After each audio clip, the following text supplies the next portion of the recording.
All right. Good morning, everybody. Hope you're doing great. I had kind of an idea for what I wanted to talk about today, but I want to take it in the same vein, but a little different.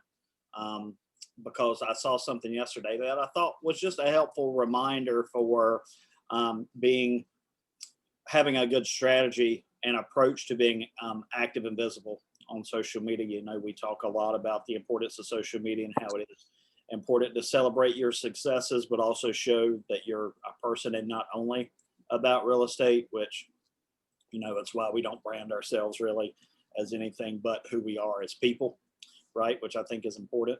Um, but it's important to have, you know, some thought process into being very intentional, like we try to do with everything with posting on social media. And I'd never seen kind of this acronym used before with regards to social media and what it means, and it makes sense. I just never seen this particular version, so I thought I would share it with everybody and then just kind of talk about it.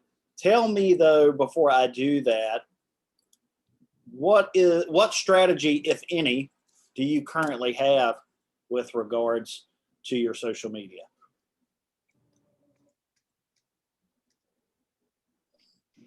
You know, I got nothing. Well, you've put some thought into it. Maybe you hadn't put it into play yet, but you have been thinking about it, and that's where it has to start, right? You can't be intentional about anything Yeah, without. I have to definitely make it part of a routine to to be on there and build a presence. And what does that relate back to? Our daily activity and our ideal weekly schedule. Remember, guys, Holly, how we talked Yeah. about yesterday, how everything relates to each other. That's another really good example of how everything that we talk about relates to something else that we're doing. So thanks for that, Ginger. Anybody, though, I mean, tell me about it because this is what I hear people telling me. And I've had a few people say this lately, which I really like. I think is genius. I'm taking canned pictures at different places that I can use later. That way I can look through my phone roll when I've got something, when I feel like, hey, it's time for me to post something. I've got something in the bag. I don't have to come up with something on the spot. Because I guarantee each of us is doing one or two, if not more things every day that we could really make a post about that would provide some value to some people, real estate wise. Now, that's not taking into account you're going to post about your life and things you enjoy and your pets and your kids and all of that stuff too. That's definitely important. But when it comes to real estate and providing some value, you know, we all have homes, right? Even if you don't own your home, you're still in a home, right? So you're doing things to maintain where you live. You know, Cassie, you could talk about the joys of moving, right? And packing, right? It's But really how been no joy. you can focus on the end game, right? Anybody, if there's anybody on the team, and I know that there are at least two that are thinking of buying or building, talk about how that process impacts you and maybe how you take a little bit different approach, how it's different for you when the shoe is on the other foot. Or like you said, like if you're going to buy something, the frustration, because that's something other people can definitely relate to. Yeah, just be solution focused and keep it positive. Share the experience, but then show how you can provide some value to help them get through it. Anybody else? Last week, I think, and found pictures of my lab when he was a puppy and decided to post that as inspiration for somebody that might want to find a new home for their dog. Not a new home for their dog, but a new home for their dog to be in.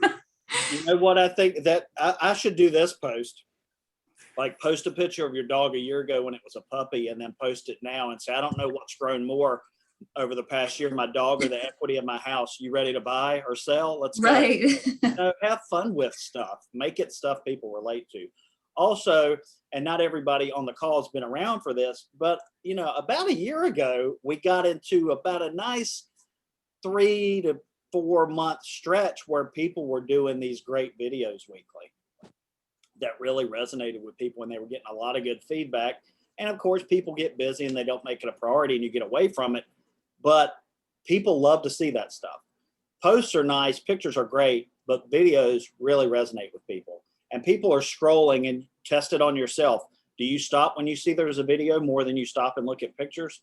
Chances are you probably do if it's somebody you know, right? So keep that in mind when you're thinking about kind of your own strategy. And of course, to allude to Ginger's point, you know, you've got to make time to do it. You've got to make it part of your plan, right? Daily or weekly or whatever.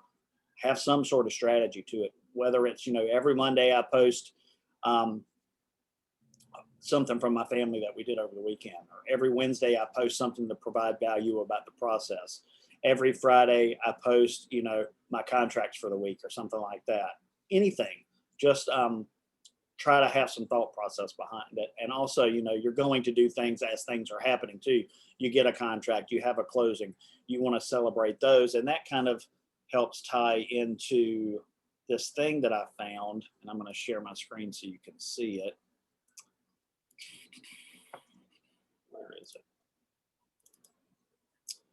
Okay, so this is called, the guy in his post called it the S.T.A.Y method.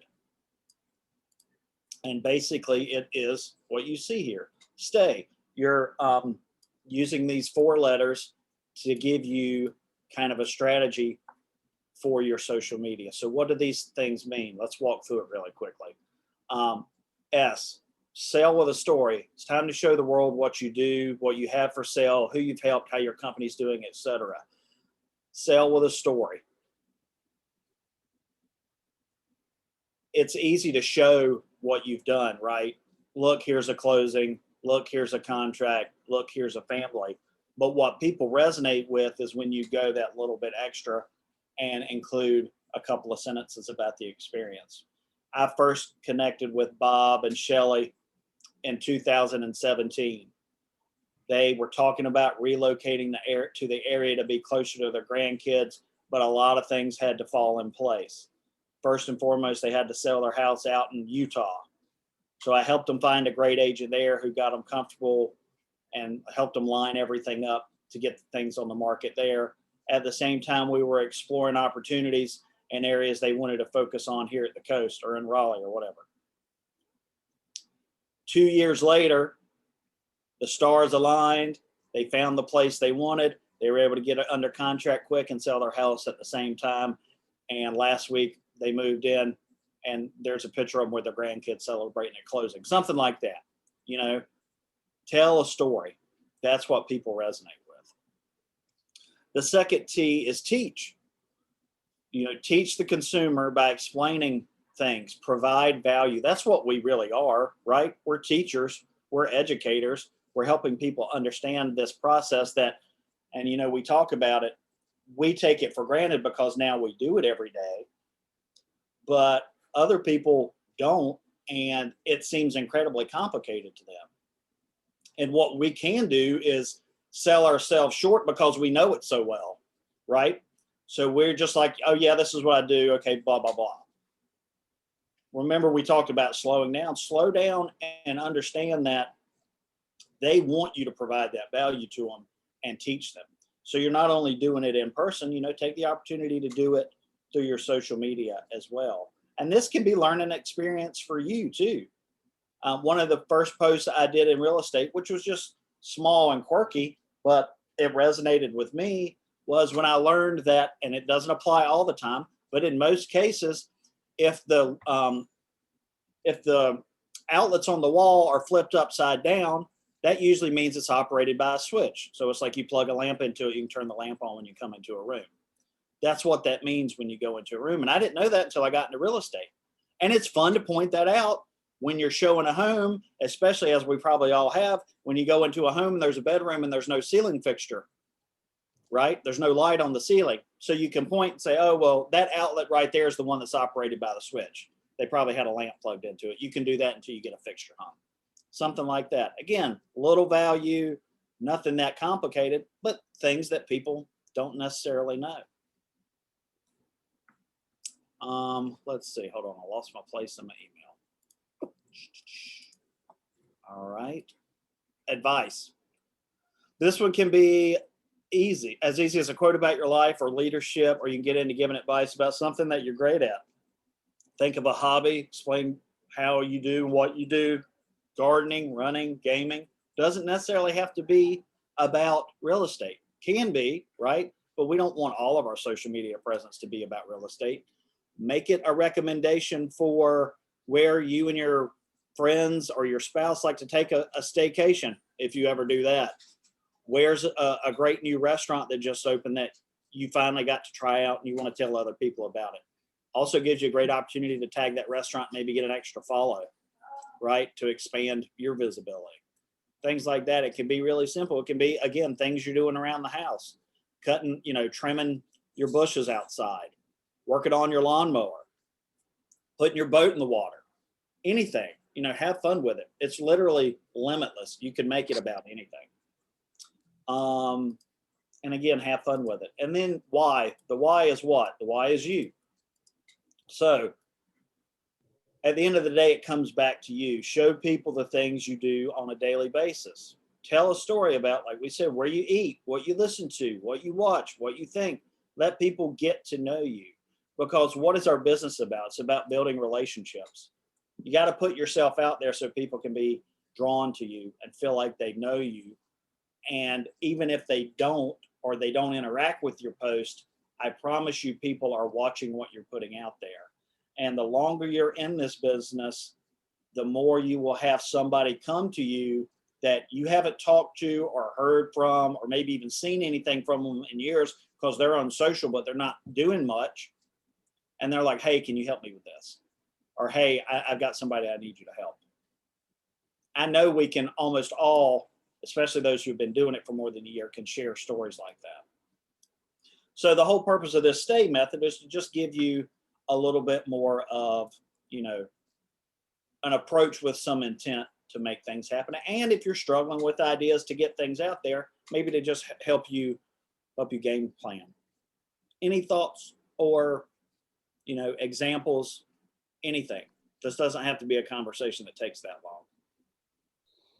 I try to do a fair amount of personal stuff, even though I don't really like doing it all that much, just because I don't want every time someone sees my stuff come up that they think I'm trying to generate business. I think that can be a turnoff. I'm sure everyone went to high school with someone that sells pots or makeup or some crap, and they're constantly trying to sell something to you. I don't want to ever give anyone that impression. So I try to include some personal stuff, like you said, so they get to know me or my interests, and they think of me more as a person than as a salesperson, because I don't want to be thought of that way. I agree with that, Brandon. I try to, I don't always like, posting stuff, but I try to like make sure, like, if you look at your Instagram page, that it's a good sprinkle and mix of like, under contract stuff and real estate stuff, and then also like just family and personal stuff. So for exactly the same reason. So people, and I think it kind of also, people get numb to it if you do too much of it. Absolutely. I mean, you don't want to be beating people over the head with it. We're talking a handful of times a week, right? And you spread stuff out and you mix it up. Meredith, I think you're right, and I agree with you. But one point that I want to make, and this is not me disagreeing with you at all, because I'm completely on the same page with you.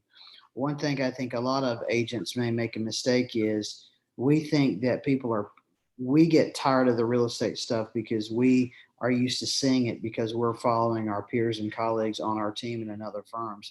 And you have to realize that 90% of the people that you're following and are following you, they're not in the real estate business, possibly more than 90%.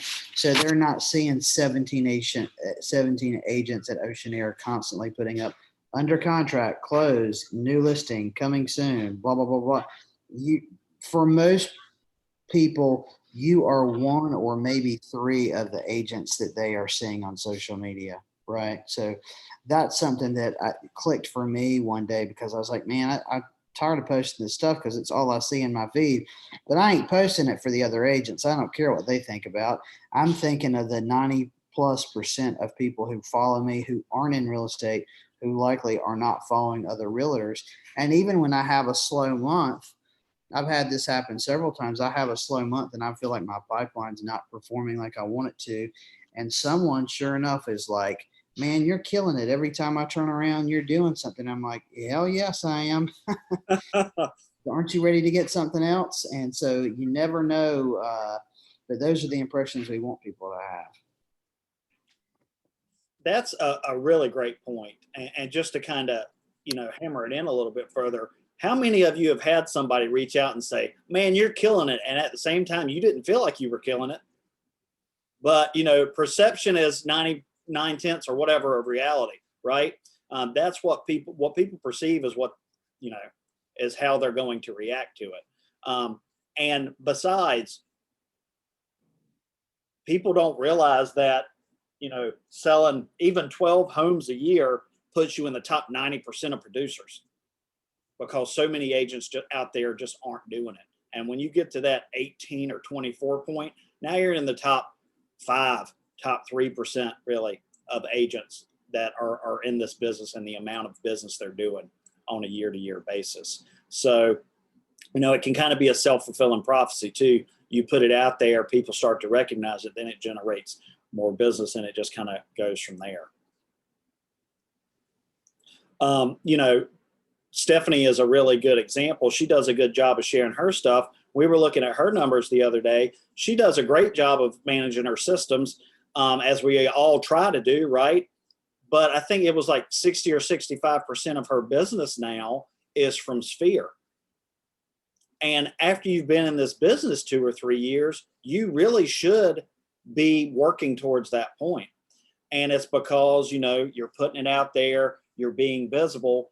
At the same time, there is a balance where it's not all that, and you still need to make sure that you're managing your systems and building a pipeline to supplement it.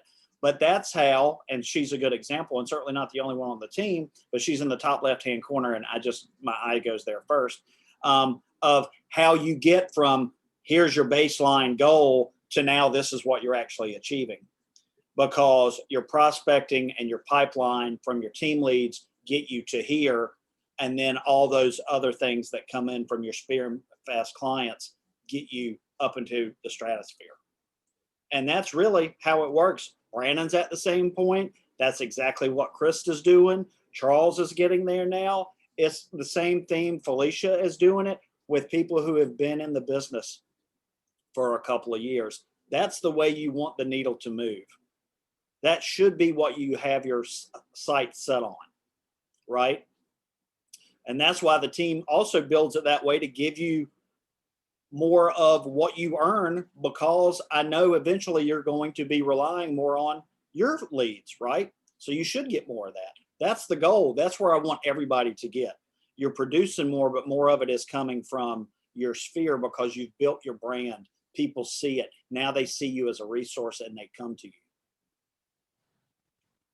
Something you need to make sure you're doing too, if you're not, is friending all of your clients or potential clients.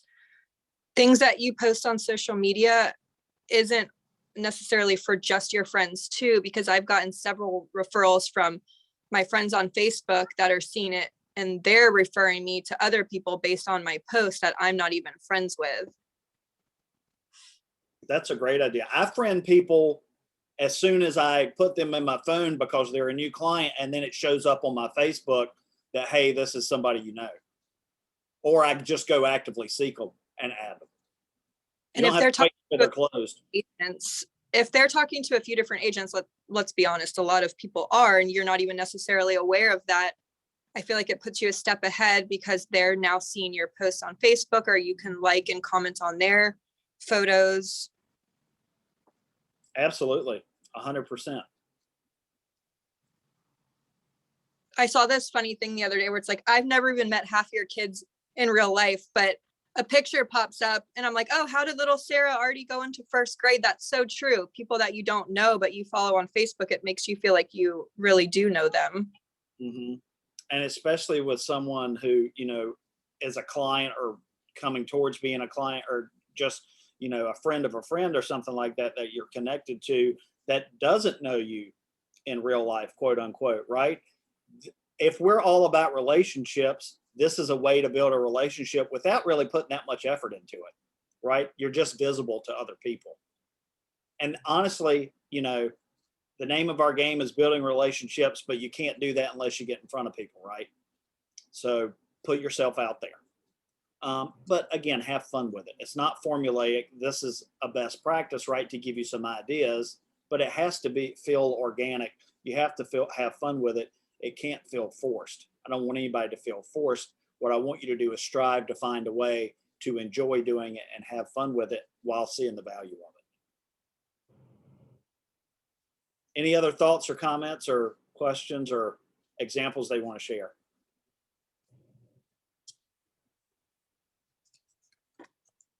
Brandon, you look so cozy with your blanket pulled up right there.